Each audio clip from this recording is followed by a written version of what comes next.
Hello friend, स्वागत है आपका अपने YouTube channel GS study with Sahni में। तो हम देख रहे हैं प्रैक्टिस सेट जो आगामी एग्ज़ाम होना है 2-3 दिन के बाद 15 तारीख को, यानी कि 15 अक्टूबर को आपका एग्ज़ाम होना है। तो ये और इसके बाद एक प्रैक्टिस सेट हो सकती है तो और लेकर के आएंगे। उसके बाद हम इसमें प्रैक्टिस सेट नहीं देखेंगे क्योंकि 1-2 दिन क्या है कि आप लोग रेस्ट करेंगे। एक दिन लगभग 13 तारीख तक हम लेके आएंगे, 14 को आप लोगों का रेस्ट रहेगा। और किसी का दूर जाना होगा तो क्या है कि इस बार 3 ही सेंटर बनाए गए हैं, तो 2-3 सेंटर हैं, तो वहाँ पर आप लोग को जाना है तो इधर उधर वाले लोग भी चले गए होंगे या जा रहे होंगे। तो जिस कारण से क्या है कि ये वीडियो जो रहेंगी वो 13 तारीख तक ही रहेंगी। उसके बाद जो हम देखेंगे, उसके बाद जो नई सीरीज हमारी चलेगी वह प्रॉपर पहले से हम वन लाइनर की सीरीज चलाएंगे। जैसे जीएस से रिलेटेड जितने भी जो आगामी एग्ज़ाम हेतु जो क्वेश्चन रहेंगे, महत्वपूर्ण जो वन लाइनर सीरीज़ रहेगी, इसको हम इसके बाद कंटिन्यू करेंगे, जो आगामी एग्ज़ामों के लिए आपके लिए काफ़ी महत्वपूर्ण रहेंगी। तो फिलहाल के लिए हम आज देखते हैं। तो आज का जो प्रैक्टिस सेट रहेगा वह, उसमें भी हमने प्रीवियस ईयर से संबंधित ही क्वेश्चन रखे हैं, बहुत इंपॉर्टेंट क्वेश्चन रखे हैं जो आगामी एग्ज़ाम के लिए आपके लिए भी काफ़ी महत्वपूर्ण रहेंगी। तो अगर आप लोग हमारे चैनल पर नए हैं या अभी तक आप लोगों ने हमारे चैनल को सब्सक्राइब नहीं किया हुआ है तो चैनल को सब्सक्राइब जरूर कीजिएगा, ताकि प्रत्येक वीडियो की नोटिफिकेशन आप लोगों तक आसानी से पहुंच सके। और इस चैनल को आप ज़्यादा से ज़्यादा लोगों तक, इस वीडियो को ज़्यादा से ज़्यादा लोगों तक शेयर भी ज़रूर कीजिएगा, क्योंकि हम अपने चैनल के माध्यम से आपके लिए नए नए कंटेंट लेके आते रहते हैं। और इसी चैनल के माध्यम से आपको विभिन्न विज्ञप्तियाँ, विभिन्न भर्तियों के संबंधित जानकारियाँ भी आसानी से देखने को मिल जाती हैं। तो शुरू करते हैं। आज का पहला प्रश्न जो रहने वाला है इसमें है कि सही युग्म का चयन कीजिएगा। तो इसमें आप लोगों को सही जो युग्म है इसमें देखना है कि कौन कहाँ पर स्थित है। तो गंगोत्री व यमुनोत्री जो मंदिर है ये उत्तरकाशी में है, बिल्कुल ये सही है। उसके बाद दूसरा देखते हैं, नानक मत्ता उधम सिंह नगर में पड़ता है, ये भी बिल्कुल सही है। झंडा मेला जो है वह देहरादून जिले में लगता है, ये भी बिल्कुल सही है। तो इसका जो सही उत्तर हो जाएगा, उपयुक्त में से सभी युग्म क्या हैं, सही हैं, तो ऑप्शन घ हो जाएगा इसका सही उत्तर।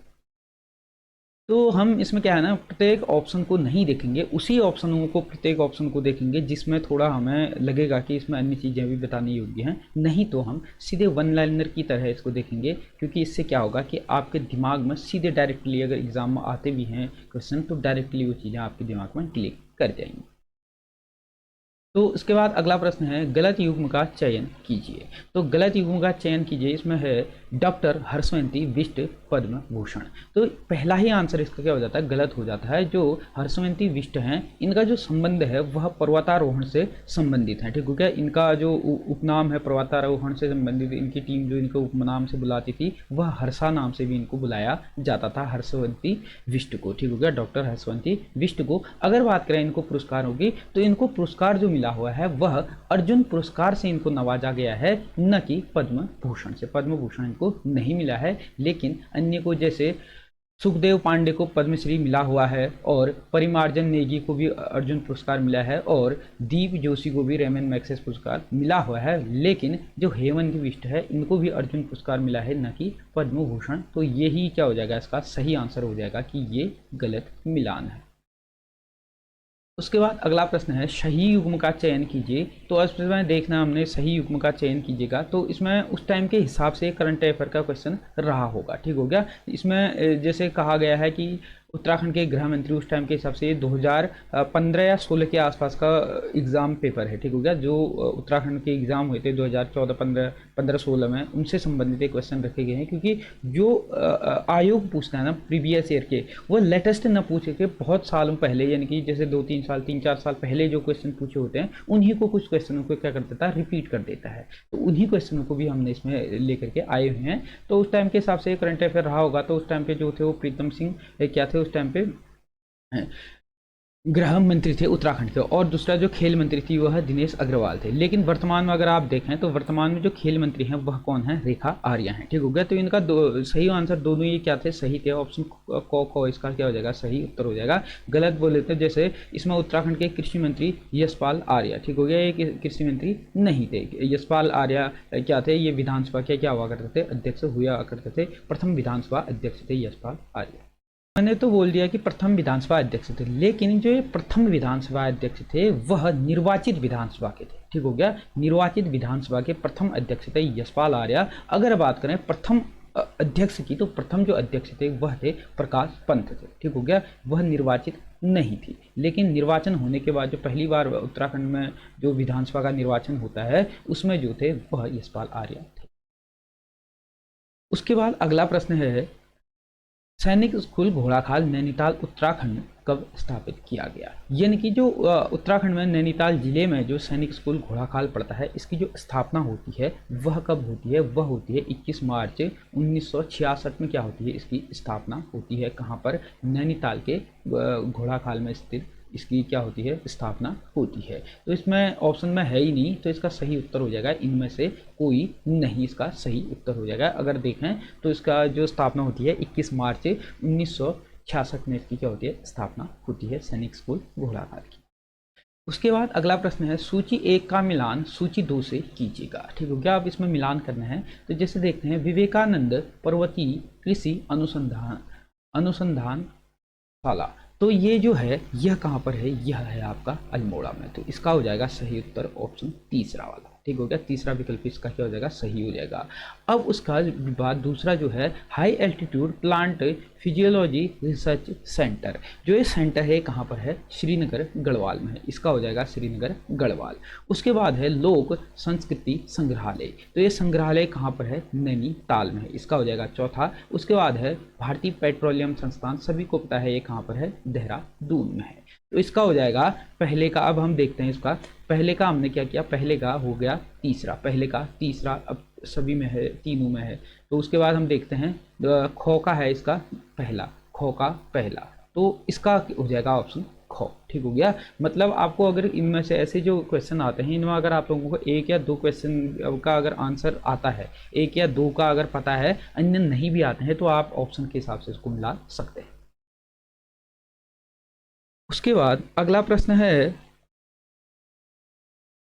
सही युग्म का चयन कीजिएगा। अब इसमें सही युग्म का चयन करना है। जैसे चिपको आंदोलन, महिला सुरक्षा, ये नहीं है। ठीक हो गया, ये क्या हो जाएगा? गलत हो जाएगा। जो चिपको आंदोलन है इसका संबंध किससे था? इसका संबंध था पर्यावरण रक्षा हेतु। ठीक हो गया, गौरा देवी के द्वारा ये चिपको आंदोलन चलाया गया था। इनके वृक्षों पर चिपक करके क्या किया गया था? इनकी रक्षा की गई थी। उसके बाद है मिश्रित वन। मिश्रित वन यानी कि मिक्स्ड फॉरेस्ट जो है अनिल कुमार पांडे से, इसका इनसे संबंध नहीं है, क्योंकि जो मिक्स्ड वन है यानी कि जो मिश्रित जो वन है, इसके लिए जो इस की जो मिश्रित वनों हेतु जो आवाज़ उठाई थी या इनका संरक्षण जो करने का कार्य किया था, वह एक स्वयं सेवक संगठन था। ठीक हो गया, एक स्वयं सेवक क्या था? संगठन था, जिसका नाम क्या था? जनादेश स्वयं सेवक संगठन। ठीक हो गया, उसके द्वारा क्या किया गया था? इसको चलाया गया था। मिश्रित वन जो थे यानी कि मिक्स्ड वन जो चलाने का कार्य किया गया था, यह किया गया था इनके द्वारा। कहाँ पर किया गया था?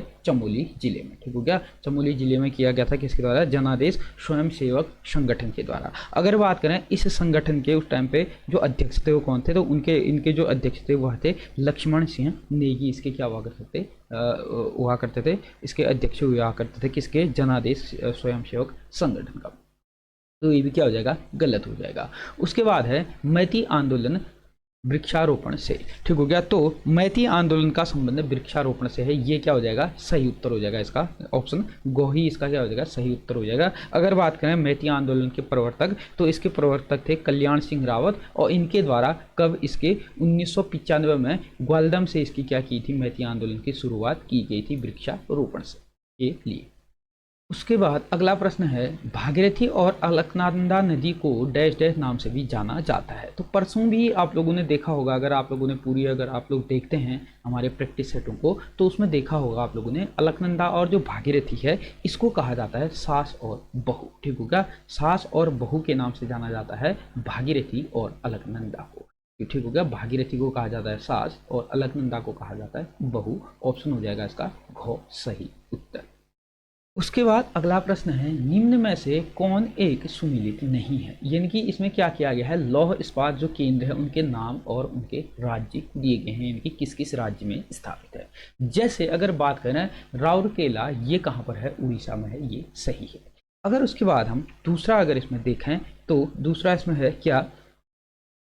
बर्नरपुर। बर्नरपुर जो पड़ता है यह कहाँ पर? पश्चिम बंगाल में पड़ता है। ये भी बिल्कुल क्या है? सही है। अगर हम देखें विजयनगर जो साम्राज्य है ये कहाँ पर पड़ता है, विजयनगर ये पड़ता है कर्नाटक में पड़ता है। अब उसके बाद आ जाता है डोलवी। डोलवी जो पड़ता है वह कहाँ पर पड़ता है, ये पड़ता है मुंबई महाराष्ट्र में, ठीक हो गया, यानी कि महाराष्ट्र में पड़ता है। तो इसका सही उत्तर ही क्या हो जाएगा, घ हो जाएगा कि ये सुमेलित नहीं है, डोलवी पड़ता है महाराष्ट्र में। उसके बाद अगला प्रश्न है भारतीय मानक देशांतर भारत के कितने राज्यों से गुजरता है, यानी कि भारतीय मानक जो देशांतर जो रेखा है वह कितने राज्यों से होकर के गुजरती है, यह गुजरती है आपके 5 राज्यों से होकर के, ठीक हो गया। अगर बात करें वो 5 राज्य कौन कौन हैं, तो ये जो राज्य हैं वह हैं उत्तर प्रदेश, उसके बाद जो नीचे उसके जस्ट नीचे आ जाता है मध्य प्रदेश का भी कुछ हिस्सा इसमें लगता है। उसके बाद बात करें तो इसमें आ जाता है छत्तीसगढ़, और उसके बाद इसमें अगर जस्ट नीचे देखें तो उत्तर प्रदेश, मध्य प्रदेश, छत्तीसगढ़, और उसके जस्ट अगर नीचे देखें तो उड़ीसा आ जाता है, और उसके जस्ट नीचे देखें तो आंध्र प्रदेश आ जाता है, ठीक हो गया। यानी कि उत्तर प्रदेश, मध्य प्रदेश, छत्तीसगढ़ और उड़ीसा और आंध्र प्रदेश, ये 5 राज्य क्या होते हैं, इस जो मानक समय जो देशांतर रेखा है इससे होकर क्या होता है, गुजरता है, ठीक हो गया।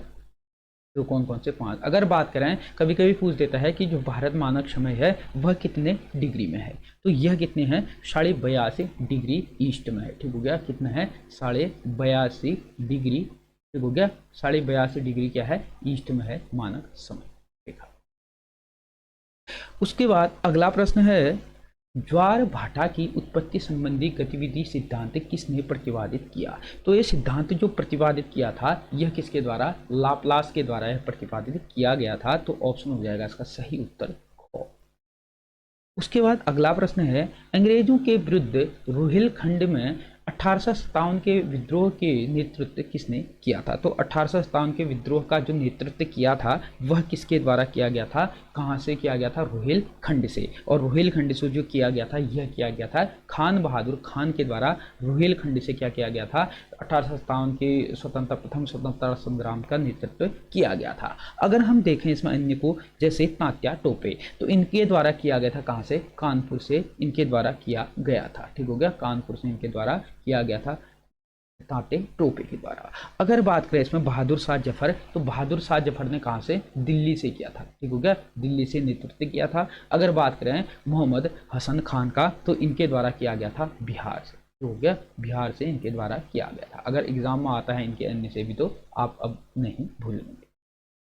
उसके बाद अगला प्रश्न है किस कानून के द्वारा भारत में ईस्ट इंडिया कंपनी का शासन समाप्त हुआ था, तो आप लोगों को सभी को पता है कि जब भारत में 1857 की पहली स्वतंत्रता संग्राम क्रांति हुई, यानी कि पहली जो क्रांति हुई उस क्रांति के तहत जो अंग्रेज थे, अंग्रेज बहुत यहाँ पे पिटाए थे, ठीक हो गया। तो उसके बाद जो ब्रिटिश संसद थी उसको लग गया था कि अब ईस्ट इंडिया कंपनी से यहाँ पर शासन होना मुश्किल है। तो ठीक उसके 1 साल के बाद यानी कि 1858 में क्या कर दिया जाता है, गवर्नमेंट ऑफ इंडिया एक्ट पारित किया जाता है। इस एक्ट के तहत क्या किया जाता है कि जो कंपनी का शासन था, एकाधिकार था, उसको पूर्ण रूप से क्या किया गया था, इंडिया में समाप्त कर दिया गया था। तो ऑप्शन गो हो जाएगा इसका सही उत्तर। अगर बात करें तो रेगुलेटिंग एक्ट 1773, तो पहला रेगुलेटिंग एक्ट था जिससे क्या होना था कि भारत में शासन व्यवस्था की इसी से क्या होती है, नींव पड़नी शुरू हो जाती है। उसके बाद पीट्स इंडिया एक्ट था जिसके तहत क्या हुआ था कि जो इसमें क्रांति यानी कि जो ये एक्ट आया था 1873 का जो एक्ट आया था, इसमें जो भी कमियां थी इनको दूर करने के लिए एक्ट लाया गया था, ठीक हो गया।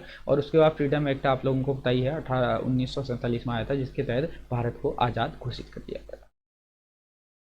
उसके बाद अगला प्रश्न है नूरजहां मूल निवासी थी, तो नूरजहां जो थी वह मूल निवासी कंधार अफगानिस्तान की थी, ठीक हो गया। उनका जो जन्म हुआ था वह हुआ था कंधार अफगानिस्तान में। तो इसमें अब कंधार अफगानिस्तान इसमें है ही नहीं, तो इसका हो जाएगा सही उत्तर इनमें से कोई नहीं। तो अगर बात करें तो उनका मूल निवास कहाँ था, कंधार अफगानिस्तान। उसके बाद अगला प्रश्न भारत एक गणराज्य है क्योंकि भारत एक गणराज्य है क्योंकि यहाँ पर जो प्रथम नागरिक होता है वह वंशानुगत नहीं चुना जाता, यानी कि भारत में प्रथम नागरिक कौन माना जाता है, राष्ट्रपति माना जाता है। तो जो संसदीय शासन प्रणाली होती है उसमें जो प्रथम नागरिक होता है कौन होता है, राष्ट्रपति होता है। तो राष्ट्रपति का यहाँ पर क्या होता है, निर्वाचन होता है, जिस कारण से ये क्या है, गणतंत्रात्मक राज्य है, ठीक है, गणराज्य है। तो इसका सही उत्तर हो जाएगा क्या, ऑप्शन ख, राष्ट्रपति निर्वाचित होता है। उसके बाद अगला प्रश्न है सही युग्म का चयन कीजिएगा, तो ये उस टाइम के हिसाब से करंट अफेयर का रहा होगा क्योंकि ये जो क्वेश्चन पेपर है 2015-16 से रिलेटेड रखे हुए क्वेश्चन है। तो उस टाइम के हिसाब से जैसे ये उपयुक्त में से सारे क्या हैं, सही हैं उस टाइम के हिसाब से। लेकिन जब प्रश्न अभी के हिसाब से हम देख रहे हैं तो अभी के हिसाब से पूछा जाएगा, तो इसमें हम बात करते हैं जैसे भारत में विदेश मंत्री वर्तमान में कौन है, भारत में वर्तमान में है जयशंकर, क्या है जयशंकर प्रसाद, क्या है वर्तमान में जयशंकर क्या है विदेश मंत्री हैं। अगर हम बात करें कि भारत में रक्षा मंत्री, तो रक्षा मंत्री आप सभी को पता है राजनाथ सिंह क्या है वर्तमान में रक्षा मंत्री हैं। अगर उसके बाद हम बात करें भारत में कृषि मंत्री, ठीक हो गया, तो कृषि मंत्री की बात करें तो कृषि मंत्री जो है वर्तमान में वो कौन है, नरेंद्र सिंह तोमर क्या है वर्तमान में कृषि मंत्री है, ठीक हो गया। तो ये हो जाएगा इसका वर्तमान के हिसाब से, इसको भी आप लोगों ने याद रखना है।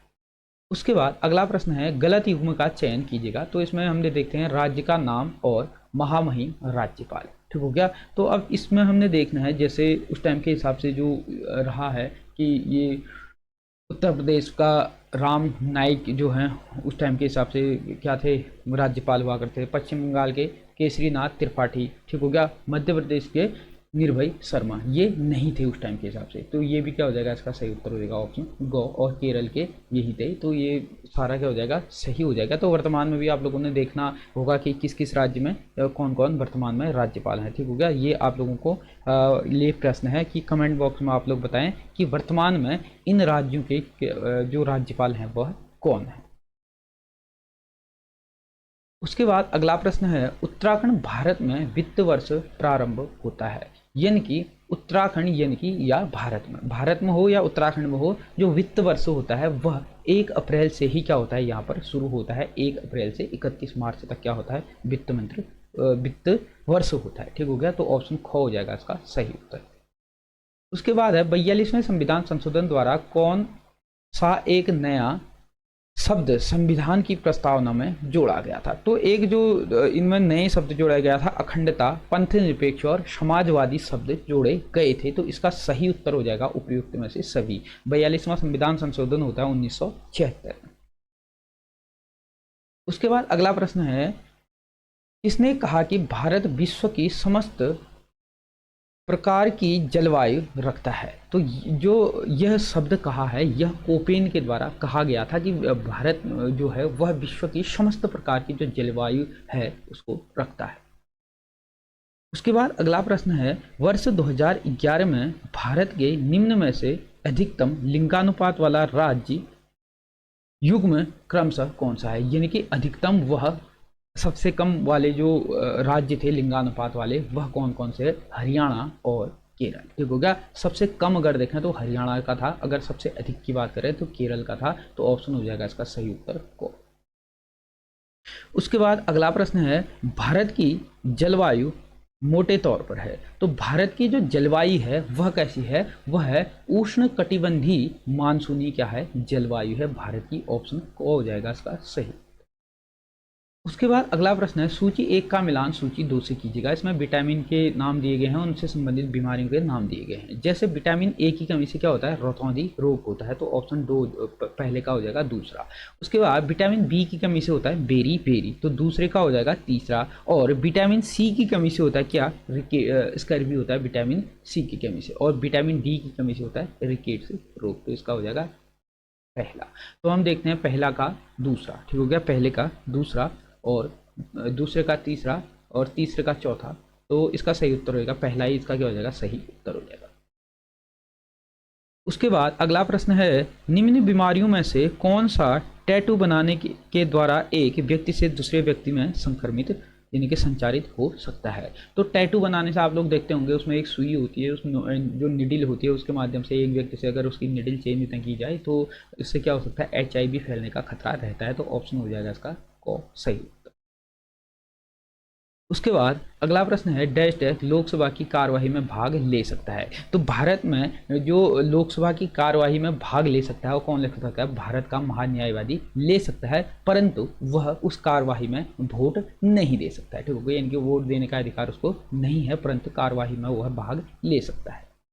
उसके बाद अगला प्रश्न है निम्न में से कौन स्तनधारी हैं। तो इसमें से स्तनधारी हैं समुद्री सिंह, यह स्तनधारी है, और समुद्री गाय ये भी स्तनधारी है, परंतु समुद्री घोड़ा ये स्तनधारी नहीं होता है। तो इसका सही उत्तर हो जाएगा ख और ग दोनों क्या है, सही है।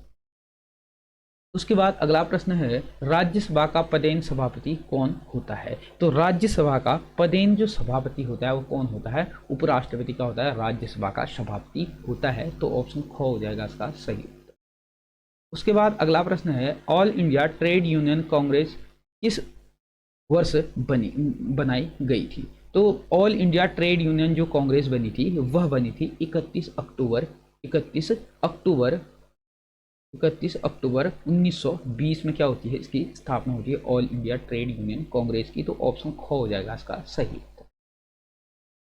उसके बाद अगला प्रश्न है निम्न में से किसे लाख बख्श के नाम से जाना जाता है। तो लाख बख्श के नाम से जो जाना जाता है वह जाना जाता है कुतुबुद्दीन ऐबक। तो ऑप्शन क हो जाएगा इसका सही।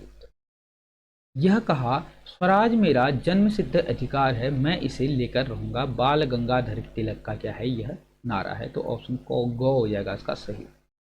उसके बाद अगला प्रश्न है जब रॉलेट एक्ट पारित हुआ था तब उस समय भारत का वायसरॉय कौन था। तो उस समय भारत का जो वायसरॉय था वह कौन था, लॉर्ड मिंटो था। ठीक हो गया, कौन था, मिंटो था। तो इसमें क्या क्या हो जाएगा, मिंटो ऑप्शन में नहीं है तो इनमें से कोई नहीं, इसका क्या हो जाएगा, सही उत्तर हो जाएगा। अगर बात करें कि रॉलेट एक्ट जो भारत में पास हुआ था तो भारत में जो आया था यह कब आया था, 26 जनवरी 1919 में क्या आया था, रॉलेट एक्ट आया था।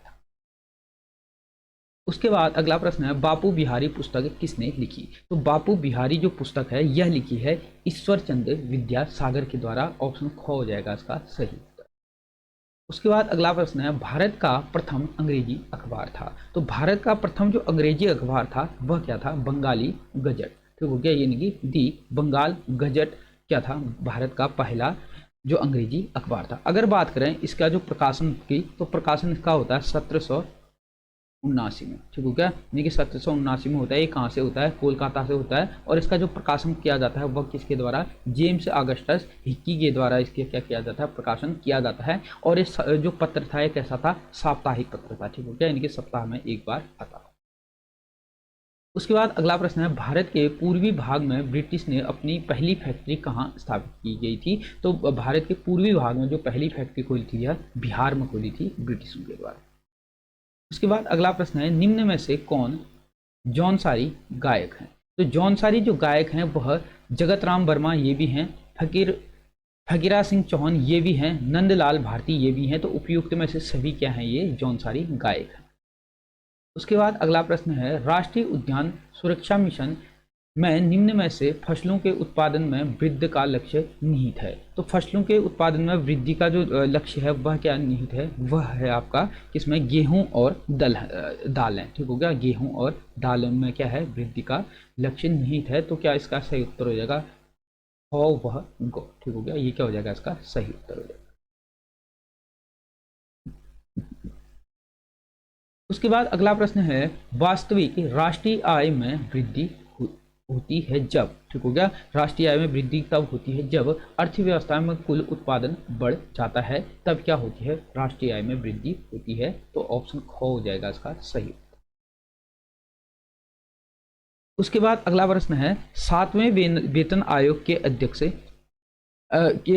की अध्यक्षता किसने की थी। तो सातवें वेतन आयोग की जो अध्यक्षता की थी वह किसके द्वारा की गई थी, वह की गई थी आपके, इसका सही उत्तर हो जाएगा ऑप्शन घ, अशोक कुमार माथुर के द्वारा क्या की गई थी, सातवें वेतन आयोग की अध्यक्षता की गई थी।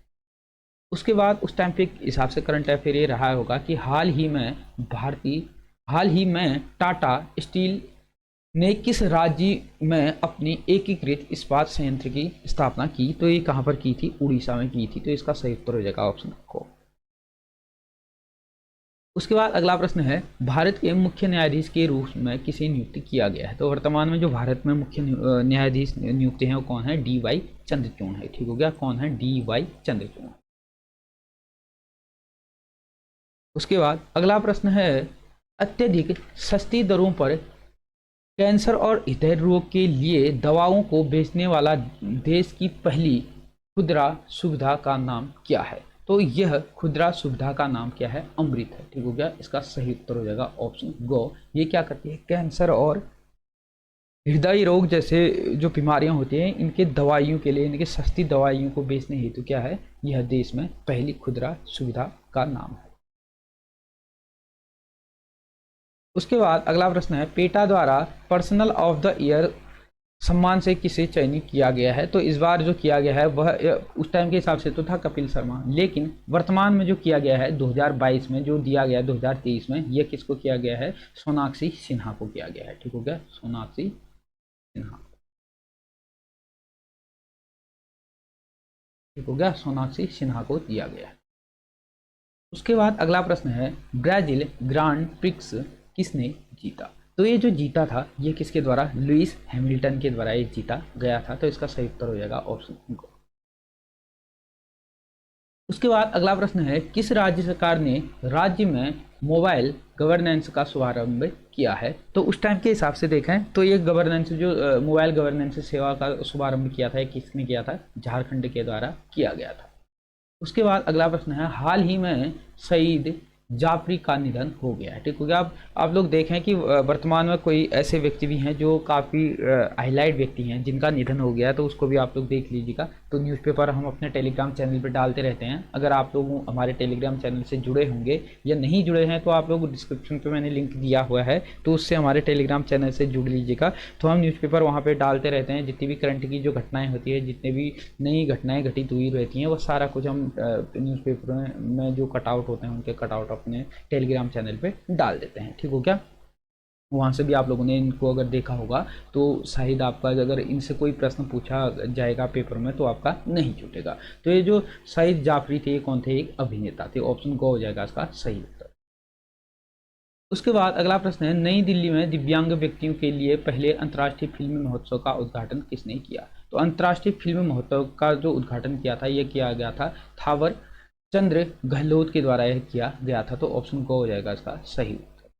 उसके बाद अगला प्रश्न है, अग्नि 1 एक डैश डैश में मार करने वाला मिसाइल है। तो यह अग्नि 1 है, यह कैसा मिसाइल है? यह सतह से सतह पर क्या करता है? मार करता है। तो ऑप्शन को हो जाएगा इसका सही उत्तर।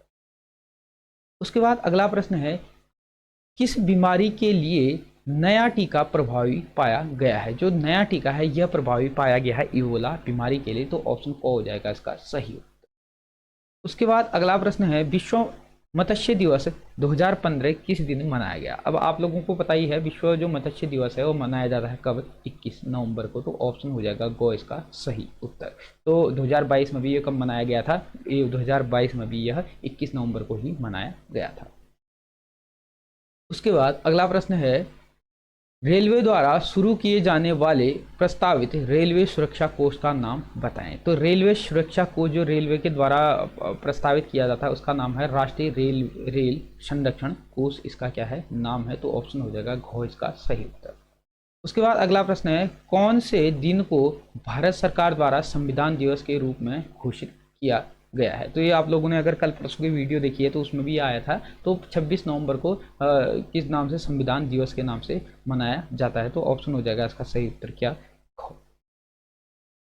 ठीक हो गया। अब कभी कभी आपको संविधान दिवस आ जाएगा, कहीं कहीं पर आप लोगों को देखने को विधि दिवस के रूप में मनाया जाता है। तो दोनों एक ही हैं, तो यह मनाया जाता है 26 नवंबर को।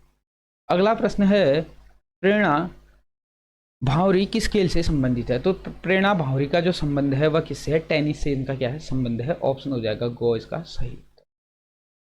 उसके बाद अगला प्रश्न है, किस देश ने 8वां जूनियर एशिया हॉकी कप जीता? तो ये जीता था किसके द्वारा? भारत के द्वारा। और वर्तमान में भी इस वर्ष भी जो एशिया हॉकी जो कप है यह भारत जूनियर हॉकी कप यह भारत के द्वारा ही जीता गया है। किसको हरा करके? पाकिस्तान को 2-1 से हरा कर। उसके बाद अगला प्रश्न है, किस देश के प्रधानमंत्री यानी कि किस देश ने प्रधानमंत्री श्री नरेंद्र मोदी पर एक डाक टिकट जारी किया है? तो नरेंद्र मोदी पर डाक टिकट जो जारी किया है वह तुर्की के द्वारा किया गया है। ऑप्शन क हो जाएगा इसका सही उत्तर।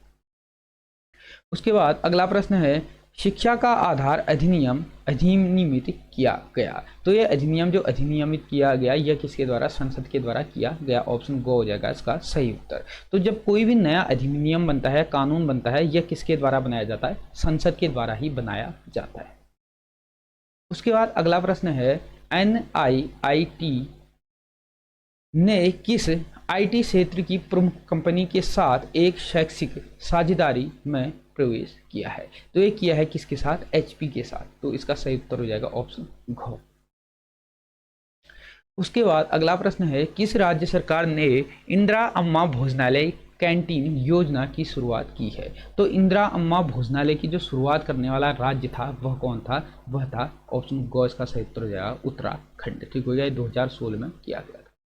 उसके बाद अगला प्रश्न है, वित्त मंत्री द्वारा स्वर्ण मुद्राकरण योजना को डैश डैश के रूप में घोषित किया गया। तो ये किसके रूप में घोषित किया गया था? यह स्वैच्छिक, ठीक हो गया, स्वैच्छिक के रूप में घोषित किया गया था। तो ऑप्शन ख हो जाएगा इसका सही। उसके बाद अगला प्रश्न है, प्रधानमंत्री ने डॉक्टर बी.आर. अम्बेडकर की जयंती 125वीं जयंती समारोह में हिस्से के रूप में डैश डैश और डैश डैश के 2 स्मारक सिक्के जारी किए थे। तो स्मारक सिक्के जो जारी किए गए थे 125 वह 10 रुपये का स्मारक सिक्का क्या किया गया था? जारी किया गया था 125वीं जयंती में। ऑप्शन क हो जाएगा इसका सही उत्तर। उसके बाद अगला प्रश्न है, किस देश ने international agency for solar technology and application IASTA शुरू किया? तो ये किया गया था किसके द्वारा? यह किया गया था दक्षिणी सूडान के द्वारा। ठीक हो गया, दक्षिणी सूडान के द्वारा ये किया जाता है। तो इसका सही उत्तर हो जाएगा इनमें से कोई नहीं। उसके बाद अगला प्रश्न है, उस्ताद साबरी खान एक डैश डैश वादक थे। तो उस्ताद साबरी खान क्या थे? एक सारंगी वादक थे। ऑप्शन ख हो जाएगा इसका सही उत्तर। उसके बाद अगला प्रश्न है, अनुच्छेद डैश डैश के अधीन की गई आपात घोषणा को लोकप्रिय रूप में राष्ट्रपति शासन माना जाता है। तो एक किया जाता है, किसमें माना जाता है? 356, अनुच्छेद 356 के तहत। उसके बाद अगला प्रश्न है, कैलाश मंदिर स्थित है। तो कैलाश मंदिर कहाँ पर है? एलोरा की गुफाओं में क्या है? कैलाश मंदिर स्थित है। तो ऑप्शन क हो जाएगा इसका सही। उसके बाद अगला प्रश्न है, गीत गोविंद किसके द्वारा रचा गया? तो गीत गोविंद के लेखक जो हैं वह कौन है? जयदेव हैं गीत गोविंद के लेखक। ऑप्शन ग हो जाएगा इसका सही उत्तर। उसके बाद अगला प्रश्न है, कांग्रेस के किस अधिवेशन में सूरत विभाजन हुआ था? तो कांग्रेस के किस अधिवेशन में सूरत विभाजन हुआ था? तो ये विभाजन हुआ था 23वें अधिवेशन में। ऑप्शन हो जाएगा इसका ख सही। उसके बाद अगला प्रश्न है, पूना समझौता यानी कि पूना पैक्ट पर निम्न में से गांधी जी के साथ किसने हस्ताक्षर किए थे? तो जो पूना पैक्ट होता है, पूना जो समझौता होता है, गांधी जी और बी.आर. अम्बेडकर जी के मध्य होता है पूना पैक्ट। उसके बाद अगला प्रश्न है, तो इसका सही उत्तर हो जाएगा क्या? इसका सही उत्तर हो जाएगा इनमें से कोई नहीं। उसके बाद अगला प्रश्न है, नालंदा विश्वविद्यालय में रत्न सागर क्या था? तो नालंदा विश्वविद्यालय में जो रत्न सागर था क्या था? पुस्तकालय का नाम था रत्न सागर। ऑप्शन क हो जाएगा इसका सही उत्तर। उसके बाद आज का अंतिम प्रश्न है, शैक्षिक तकनीकी तृतीय को किस और नाम से भी जाना जाता है? तो ये जाना जाता है प्राणी यानी कि प्रणाली विश्लेषण। ठीक हो गया, किस नाम से? प्रणाली विश्लेषण नाम से इसको जाना जाता है। ऑप्शन हो जाएगा इसका को सही उत्तर। तो ये थे कुछ महत्वपूर्ण प्रश्न जो आगामी एग्जाम के लिए आप लोगों के लिए काफ़ी महत्वपूर्ण रहेंगे। इसके बाद मैं देखूंगा एक और इसमें प्रैक्टिस सेट लेकर के आऊँगा। उसके बाद जितनी भी ये प्रैक्टिस सेट हैं अब मैंने की हैं 24-25 के आसपास, इन सभी को आप एक बार एक नज़र जरूर देखिएगा, ताकि इससे अगर आप लोगों के कोई भी क्वेश्चन आता है तो छूटने की संभावना बिल्कुल जीरो हो जाएगी। क्योंकि एग्ज़ाम में आप लोग देखते ही हैं कि 40 से 50 नंबर हर कोई लेकर के आते हैं, लेकिन जो कोर्स होता है यानी कि जो स्कोर करता है, स्कोर जो करेगा वो कौन करेगा? वही करता है जो 10 या 15 नंबर अधिक लाता है। तो आप लोग एक भी क्वेश्चन ना छोड़ें। क्या होगा, एक नंबर से बूंद बूंद से घड़ा भरता है। तो अगर आप लोग हर एक प्रैक्टिस सेट को अगर अच्छे से देख लेते हैं, और प्रीवियस ईयर की जो प्रैक्टिस सेट होता है ये आप लोगों के लिए और आपकी अपनी तैयारी को भी जांचने के लिए होते हैं। ठीक हो गया, तो ये क्या हो जाते हैं आपके लिए काफ़ी इंपॉर्टेंट हो जाते हैं। तो अगर वीडियो आप लोगों को अच्छी लगती है तो इसको लाइक शेयर सब्सक्राइब जरूर कीजिएगा। इसी प्रकार से हम आप लोगों के लिए वीडियो लाते रहेंगे। धन्यवाद।